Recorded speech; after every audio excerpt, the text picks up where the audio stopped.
ఇండియాలోనే #1 varicose veins hospital Avis vascular centre. అందరికీ నమస్కారం. నా పేరు మాధురి. మీరు చూస్తుంది సుమన్ టీవీ నెట్వర్క్. ప్రస్తుతం మనతో పాటు ఉన్నారు ప్రముఖ జ్యోతిష్య వాస్తు పండితులు బ్రహ్మశ్రీ నానాజీ పట్నాయక్ గురువు గారు. నమస్కారం గురువు గారు. శ్రీమాత్రే నమః. గురుగారు, మనం ఏదన్నా చూస్తేనే దాన్ని నమ్ముతాం.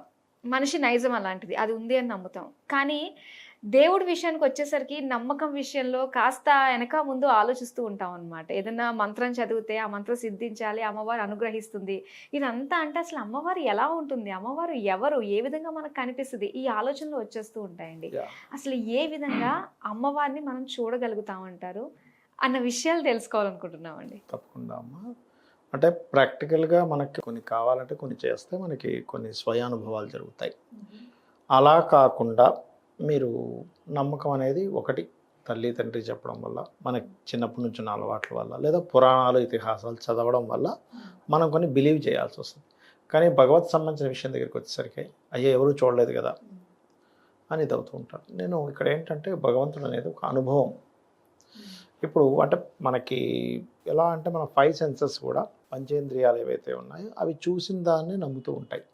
ఈ భగవంతుడి యొక్క కనెక్షన్ ఏదైతే ఉందో, ఎవరి జన్మజాత చక్రంలో అయినా 4th హౌస్ కనుక ఆధ్యాత్మిక యోగం కలిగితే, అంటే జూపిటర్ కేతు కనెక్టివిటీ ఉంటే తొందరగా వాళ్ళు బిలీవ్ చేస్తారు. లగ్నానికి జూపిటర్ కేతు ఉన్నా, 4th హౌస్కి ఉన్నా, లేదా 4th హౌస్ని చూస్తున్నా వాళ్ళకి తొందరగా అది కనెక్ట్ అయిపోతుంది. అది ఉంది అని పూర్తిగా నమ్ముతారు. ఎప్పుడైతే ఉంది అని పరిపూర్ణమైనటువంటి విశ్వాసంతో వాళ్ళు పూజిస్తారో వాళ్ళకి దర్శనం కూడా జరుగుతుంది. ఎవరి దగ్గరైనా గురువు గారి దగ్గర మంత్రం తీసుకొని కనుక జపం చేసినట్లయితే 100కి 100% వాళ్ళకి దర్శనం కలిగి తీరుతుంది, అందులో డౌట్ లేదు. అయితే ఇక్కడ అది ఎవరికి వారు అనుభవించి తెలుసుకోవాల్సింది. ఒకరిని మనం చెంప మీద కొట్టాము, ఆ దెబ్బ తిన్నవాడికి ఆ నొప్పి తెలుస్తుంది, బయటవాడికి తెలియదు. నొప్పి ఉంది అంటాడు, చూపించమంటే చూపించలేడు కదా. అలాగే ఇక్కడ ఏంటంటే కొన్ని అంటే నా రీసెర్చ్లో నేను తెలుసుకున్నంత మట్టుకు ప్రత్యక్ష దైవం ఎవరు అంటే సూర్యభగవానుడు. అంత స్వయంగా అంత ప్రకాశంతో కనిపిస్తున్నా కూడా దాన్ని మనం సూర్యనారాయణమూర్తి అని చెప్పి చెప్తుంటే మనం సైన్స్లోకి వెళ్ళి, లేదంటే అది కేవలం ఒక గోళం, మండుతున్న అగ్నిగోళం, మరి కొన్ని కోట్ల సంవత్సరాల నుంచి అలా ఎలా మండుతుంది, దారిపోలేదంటే దాంట్లో ఏదో పడుతున్నాయి, అది ఇది చెప్తాం. రైట్. ఇది సైంటిఫిక్గా చూస్తే నవగ్రహాలు దాని చుట్టూ తిరుగుతున్నాయి, అదంతా ఓకే. కానీ మన వాళ్ళు కొన్ని వేల సంవత్సరాల క్రితమే నవగ్రహాల్లో మధ్యలో సూర్యభగవానుడిని పెట్టి చుట్టూ గ్రహాలు ఉంటాయి. మరి ఏ టెలిస్కోప్ పెట్టుకొని చూసారు కొన్ని వేల సంవత్సరాల క్రితం. రెండవది, సూర్యుడు శ్రీమన్నారాయణుడు, సూర్యుడి యొక్క అనుగ్రహం మీకు కలుగుతుంది అనే దానికి ఒక చిన్న ఇది చెప్తా. రోజు కనుక మీరు భక్తి శ్రద్ధ ఉండి కనుక మీరు రోజు సూర్యుడికి అర్ఘ్యం వదలండి. మేఘాలు ఉన్న రోజు కూడా, మబ్బు ఇలా పట్టేసి ఉంటుంది చూసారు సూర్యుడికి, మీరు అర్ఘ్యం వదలడం స్టార్ట్ చేస్తే మేఘం అప్పటికప్పుడు ఇలా కొంచెం ఇలా విచ్చుకొని సూర్యుడు బయటకు వస్తాడు. నేను ప్రాక్టికల్గా చూసినటువంటి అంశాలు అవన్నీ కూడా. అంటే నీ కోసం ఆ మేఘాన్ని పక్కకి జరగమని సూర్యుడు ఒకసారి దర్శనం జరిగి మళ్ళీ వెనక్కి వెళ్ళిపోతాడు. ఇది మీరు ప్రాక్టికల్గా మీరు కొన్ని రోజులు, కొంతమందికి 40 రోజులు పట్టచ్చు, కొంతమందికి 2-3 నెలలు పట్టచ్చు, కొంతమందికి సంవత్సరం పట్టచ్చు. వాళ్ళ భక్తిని బట్టి వాళ్ళు కొన్ని నియమ నిబంధనలను కనుక పాటించగలిగితే ఖచ్చితంగా సూర్యభగవానుడి యొక్క అనుగ్రహం అలా కనబడి, అరే సూర్యుడు ఉన్నాడే అని అనిపిస్తూ మీకు కొన్ని విద్యలు కూడా సూర్యభగవానుడు ఇస్తాడు. మీరు ఏదైనా క్వశ్చన్ చేస్తే ఆన్సర్ ఇస్తాడు సూర్యభగవానుడు ఖచ్చితంగా, ఇంకా అందులో సందేహం ఏం లేదు. ప్రత్యక్ష దైవమైనటువంటి సూర్యోపాసన అంటే ఇదేనా అండి, అర్ఘ్యం వదలడం? సూర్య ఉపాసన అంటే రకరకాలుగా ఉన్నదమ్మ. ఇప్పుడు మా తాతగారు, మా మదర్ వాళ్ళ ఫాదర్ సూర్య ఉపాసకులు. ఆయన ఎలా అంటే, మీకు సూర్యుడు కనుక కనబడలేదు, మొత్తం మబ్బు పట్టేసింది, ఈరోజు ముసురు పట్టేసింది, చుక్క నీళ్ళు కూడా ముట్టుకునేవారు కాదు. అలా 10 రోజులైనా 10 రోజులు ముట్టుకునేవారు కాదు వాళ్ళు. సూర్య ఆరాధన చేయకుండా ఆయన ఏమీ చేసేవారు కాదు. కనబడలేదా, ఈవినింగ్ దాటింది, ఆ సూర్యాస్తం అయ్యాక తినేవారు కాదు వాళ్ళు. సూర్యోదయం నుంచి సూర్యాస్తమం లోపలే మీరు ఫుడ్ తీసుకోవాలి. ఒకటి. సూర్య ఉపాసనలో సూర్యభగవానుడి యొక్క రోజు ఆదివారం నాడు ఖచ్చితంగా కొన్ని పాటించాలని చెప్తుంది శాస్త్రం. ఏమిటది అంటే, స్త్రీ తైల మధుమాంసాన్ని త్వజతే, అంటే స్త్రీని కలవకూడదు, సొంత భార్యనైనా సండే రోజు కలవకూడదు. అలాగే తైలము, తలకు నూనె రాసుకోకూడదు, మధువు మాంసము ముట్టుకోకూడదు ఆదివారం నాడు అని శాస్త్రం చెప్తుంది. అవి గనక చేస్తే, ఇప్పుడు మాంసానికి మధువుకి కారణం శని, అంటే సాటర్న్ ఎనర్జీని మనం సూర్యుడు రోజు సంబంధించిన రోజు మనం పెంచుకుంటున్నాం. సో అది నెగిటివ్ ఎనర్జీ అవుతుంది అక్కడ. తండ్రి కొడుకులైనా కూడా అది కరెక్ట్ కాదు అక్కడ. ఈ సూర్య ఉపాసన మీకు ప్రత్యక్షంగా మీకు అర్థమవుతుందమ్మా భగవంతుడు ఉన్నాడనే దానికి ఒక తార్కాణం. అంతదాకా ఎందుకు, మా అబ్బాయికి ఒక ఆయన అయితే చూపించాడు డైరెక్ట్గా ఆంజనేయ స్వామిని, అమ్మవారిని, మా అమ్మ నాన్నల్ని, మా అత్తమామల్ని కూడా చనిపోయిన వాళ్ళని కూడా చూపించారు ఒక ఆయన చక్కగా. అది దాని మీద వీడియోలు కూడా చేశాను, మీకు క్లియర్గా వీడియో చేసి మరీ చూపించాం.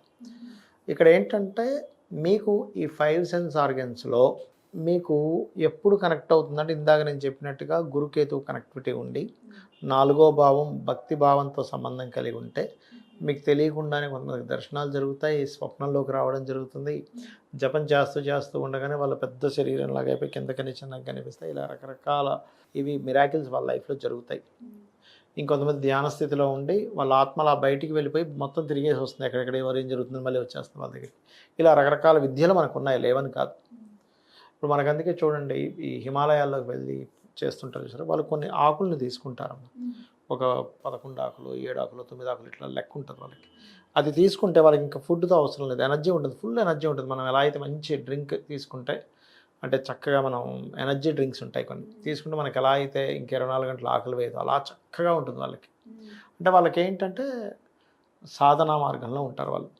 అలాగే లలితా సహస్రనామాలు రోజు చదవడం అలవాటు ఉంది భక్తి శ్రద్ధలతో. ఇక్కడ మీరు ఏంటంటే రోజు చదివితే ఊరికనే కాదు, భక్తి శ్రద్ధ అమ్మవారు ఉందనే భావనతో మీరు చదవడం మొదలు పెడితే ఆ భావన అనేది ఎలా ఎలా రావాలి? రావాలంటారు? ఎలా రావాలి?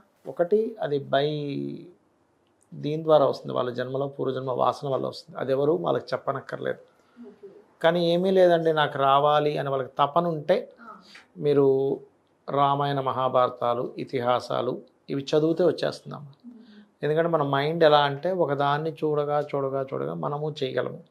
ఇప్పుడు మీరు చూడండి, ఎవరో అయితే ఇలా లాంగ్ జంప్స్ పిల్లలు నేర్చుకుంటూ ఉంటారు. అందులో ఫస్ట్ ఇద్దరు ఒక వ్యక్తి జంప్ చేయలేకపోతే ఆ వెనకాతల వ్యక్తి కూడా చేయలేకపోతాడు. వీళ్ళకంటే ఇద్దరు చేయగలిగితే వీళ్ళు ఆటోమేటిక్గా వీళ్ళకి వాళ్ళు చేశారు నేను ఎందుకు చేయలేను అనే ఫీల్ వస్తుంది, మన మైండ్ యాక్సెప్ట్ చేస్తుంది. అలా మన మైండ్కి పురాణాలు ఇతిహాసాలు దేవుడి యొక్క ఇది అనుక్షణం మనం ఆలోచిస్తూ ఉంటే అది ఖచ్చితంగా వచ్చేస్తుంది, ఇంక అందులో ఎటువంటి సందేహం లేదు. అది ప్రధానంగా చూసుకోవాలి. రెండవది ఇక్కడ ఏంటంటే ఫస్ట్ ఆఫ్ ఆల్ మన మహర్షులు కానీ వీళ్ళందరూ కూడా పిచ్చివాళ్ళై దేవతల గురించి అంత రాయరుగా. లేకపోతే ఇప్పుడు మన తాతలు ముత్తాతలు ఏదో రాశారు, ఫలానా చిట్కాలు ఏవో రాశారు, వాళ్ళు పాటించామని చెప్పి రాశారు. ఇప్పుడు వాళ్ళు పాటించిందని రాశారని మనం బిలీవ్ ఎలా చేస్తామో, మన యొక్క యాన్సిస్టర్స్ ఈ ఋషులందరూ కూడా వాళ్ళందరూ ఆదిశంకరాచార్యులు వారు సాక్షాత్ ఆయన శంకర అంశగా చెప్తూ ఉంటారు. మరి ఆయన వచ్చి కనకదార స్తోత్రమే కానివ్వండి, శివుని మీద విష్ణు సహస్రనామాల భాష్యం కానివ్వండి, అనేకమైనటువంటివి ఆయన మామూలు విషయం కాదుగా. ఎందుకు రాస్తారమ్మా? మన వ్యాస మహర్షి 18 పురాణాలను ఎందుకు రాస్తారు? వ్యాసుడు వ్యాసాయ విష్ణు రూపాయ అంటూ ఉంటాం. అంటే ఇది నిజమైతేనే కదా ఇన్ని రాస్తారు వాళ్ళు, అంతే కదా. అవునండి. కాబట్టి అది నిజము అనేది ఫస్ట్ మనం నమ్మాలి.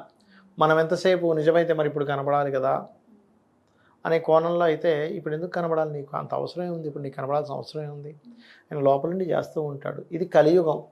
ఒకప్పుడు నారదుడు ఇంద్రుడు దేవతలందరూ భూమి మీద సంచరించుకుంటూ మళ్ళీ వెళ్ళేవారట. అప్పటి వాళ్ళకి ఒక జ్ఞానం ఉంది. అంటే అలాగా ఇది కాదు, ఒక సాధనా మార్గంలో మనం కూడా ఒక స్టేజ్కి వెళ్ళాలి. ఇప్పుడు వాళ్ళకి కలియుగంలో అలా కాదు, కనిపించాడు ఆ భగవంతుడు, ఏంటి నాకు ఇవ్వు, నాకు చేస్తావా చేయవని పట్టుకుంటాం మనం. అవునండి. నారదుడు కనిపించాడంటే నారద నువ్వు ఇప్పుడు నన్ను తీసుకెళ్తావా లేదా విష్ణులోకానికని పట్టుకుంటాం, ఆయన మాయమైపోతాడు. కాబట్టి ఏంటంటే కలిధర్మం, కలియుగంలో మనిషికి ఆశ ఎక్కువ, ప్రతి దాని మీద కోరికలు ఎక్కువ. కాబట్టి మనం సాత్వికమైనటువంటి దీంట్లోకి వెళ్ళినప్పుడు మనలో దైవత్వం పెరిగినప్పుడు అప్పుడు దైవతా సంబంధించిన ఎనర్జీ మనకు కనెక్ట్ అవుతుంది. మనలో దైవత్వం సంబంధించినటువంటి ఎనర్జీ లేనప్పుడు అది కనెక్ట్ అవ్వదు, మనకి ఎట్టి పరిస్థితుల్లో కనెక్ట్ అవ్వదు. కాబట్టి మనం 5 సెన్సెస్ కూడా ఎప్పుడు చూడలేదు కాబట్టి మన 5 సెన్సెస్ కూడా ఎప్పుడు దానికి కనెక్ట్ అవ్వలేదు కాబట్టి మనకు లేదు లేదు లేదు అనిపిస్తూ ఉంటుంది. కానీ దాన్ని నమ్మాలంటే దానికి కూడా మనకి భగవత్ అనుగ్రహం ఉంటే మనకు నమ్మకం కలుగుతుంది. ఇప్పుడు మనకి ఆదిశంకరాచార్యులు వారు ఒక శ్లోకంలో చెప్తాడు ఏంటంటే, అమ్మ నిన్ను నమస్కరించాలంటే ఎన్నో జన్మల పుణ్యం ఉండాలి. సౌందర్య లహరిలో చెప్తాడు ఆయన. అమ్మ నీకు 2 చేతులు అయితే నమస్కరించాలంటే ఎన్నో జన్మల పుణ్యం ఉంటే కానీ నేను నమస్కరించలేను, పుణ్యం ఉంటే కానీ ఆవిడని గుర్తించలేము. మనం గుర్తించలేకపోతున్నామంటే పుణ్యం లేదు, గుర్తించగలుగుతున్నామంటే పుణ్యం ఉంది. అంతే అండి. శివశక్త్యాయుక్తో యది భవతి శక్త ప్రభవితం అనే దాంట్లో చెప్తాడు.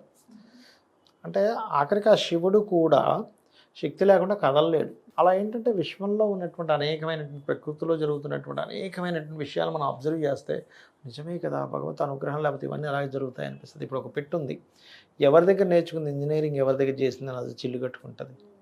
దానికి ఎవరు చెప్పారు నీ కడుపులో ఒక గుడ్డు పెరుగుతుంది, అది నువ్వు గుడ్డుని పుట్టిన తర్వాత పిల్ల అవుతుంది, అది సేఫ్గా ఉండాలి కాబట్టి నువ్వు ఒక నెస్ట్ కట్టాలి, అది కట్టిన తర్వాత మళ్ళీ దానికి నువ్వు ఆహారం తెచ్చిపెట్టాలని ఎవరు చెప్తున్నారు పిట్టకి? ఏ జీవైనా కానీ పిల్లల్ని కనగానే ఆ పిల్లని చాలా జాగ్రత్తగా చూసుకుంటుంది, అది దానికి పాలిస్తుంది, ఫుడ్ తెచ్చిపెడుతుంది, కాపాడుకుంటుంది. ఎవరు చెప్తున్నారు చెప్పండి? మరి జంతువులకు ఆ యొక్క విచక్షణ ఎవరిచ్చారు? జంతువు కదా, దానికి ఆ విచక్షణ ఉండకూడదు కదా. అంటే ఎవరిస్తున్నారు పిల్లల్ని కాపాడుకునే ఇది? ఆ సెన్స్ ఎలా వస్తుంది? భగవత్ అనుగ్రహంతోనే వస్తుంది, అంతే కదా. అవునండి. ఇప్పుడు ఆడపిల్లలు ఉంటారు, పెళ్ళి అవ్వక ముందు వరకు అసలు పొద్దుకి వరకు నిద్రలేవరు, ఎన్నిసార్లు కలిపినా నిద్రలేవరు. కానీ వన్స్ వాళ్ళకి వివాహం అయి సంతానం కలిగిన తర్వాత పిల్ల కుయ్యమనగా నిద్రలేస్తుంది. ఎవరు చెప్పారు అది? అదేంటంటే ప్రకృతి నడిచేటువంటి విధానాన్ని మనం కనుక అర్థం చేసుకుంటే అబ్బా నిజమే కదా, అసలు ఇది ఏమిటి అద్భుతం.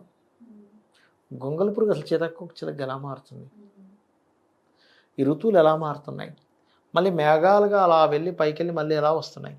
ఏమంటే సూర్యుడు కిరణాలు కదండి, సూర్యకిరణాలతో పైకి లేస్తుంది, వెళ్ళిపోతుంది. ఏం అక్కడ దాకే వెళ్ళింది కాగాలి అంటే దానికి మళ్ళీ లాజిక్స్ చెప్తారు, ఇక్కడ వరకే వెళ్తుంది అని ఒక ఇది ఇదంతా కూడా. అంటే ఇదంతా ఏమిటి అంటే భగవత్ లీల, భగవత్ సృష్టి అని మనం ముందు ప్రకృతిని అర్థం చేసుకుంటే అన్నీ అర్థమవుతాయి.